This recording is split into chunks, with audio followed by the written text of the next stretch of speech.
Politics, please. The Trump administration reportedly taking the lead on tax reform. And Senator Charles Grassley likes that. Listen to what he said on this program last hour. What most people really want is some form of tax cut. You think we'll get that? Absolutely, before Christmas. Well, absolutely, before Christmas. New Fox News contributor Karl Rove joins us now.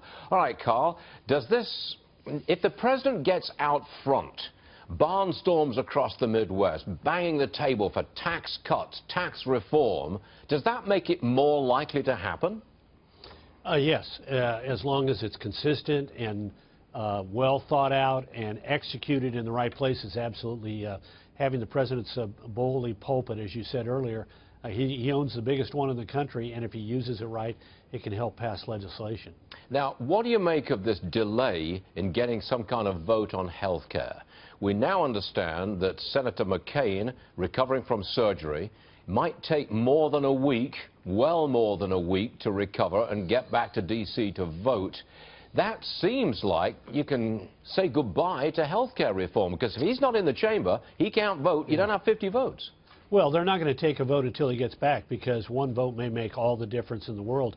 I was yesterday, by just accident, talking with one of the senior leaders of the Republicans in the Senate, and I asked him that question, is this a good thing or a bad thing that McCain's health emergency means they're not going to take up the bill this week? And the senator said it depends. It depends on whether or not they're able to use this time effectively to continue to educate members in the Senate as to how this bill is a good bill and how they can sell that bill. I thought there was a great piece today in the Wall Street Journal by Fred Barnes, who made the point that these objections, like Rand Paul says, it doesn't get rid of all of Obamacare. Well, if you take that attitude, then, and this bill goes down, then count on all of Obamacare remaining in place. Yeah. And Susan Collins, whom I have great respect for, but she said this doesn't solve all the problems in Obamacare. Well, fine. If this bill goes down, all those problems will remain, and we will have lost the opportunity to begin to make progress in repealing and replacing Obamacare with something better. Incremental progress is important. But is that kind of, that kind of debate, that kind of discussion, is it going to move us closer to a yes vote when the vote is finally taken? I think that's very much up in the air, but I think that if they use the time wisely, because look, I know I've had some conversations with people around some of these senators, and they say, well, this bill is bad because this bad thing will happen. Well, it turns out that bad thing isn't going to happen. And their state would be better off with the kind of Medicaid reform that is embodied in this bill than it is under the current system. And then, so the more information people have, the more education they have in the Senate about this, and the more the clarity is, if you don't get this done, the American people are going to think you're not capable of getting anything done.